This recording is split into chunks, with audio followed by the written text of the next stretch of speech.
Hey, I'm Domingo, I'm 15 years old and I'm an Australian junior tennis player.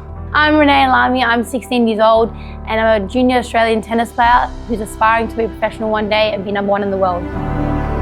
I started tennis when I was 3 years old at the local club. When I was 8 or 9, I realised I'm winning a lot of tournaments, and I decided to just take it more seriously and train more.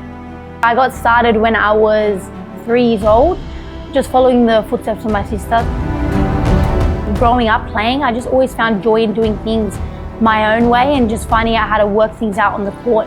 Even when I lose a match, thinking about how will this make me better for the next 4 years. I would say what keeps me focused the most is just staying in my own lane and understanding that it's a long journey, so just enjoying every moment and just always being patient and every day just trying to be 1% better. So if I do that, I think I can reach my goals.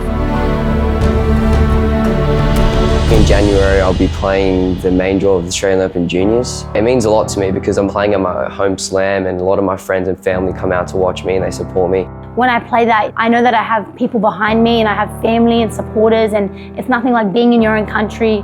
You're familiar with the climate, with the courts, with everything around you, so it's a big, big help.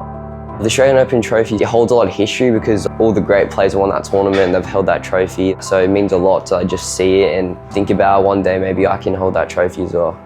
Just seeing it and seeing that it could be in my hands one day will be pretty cool.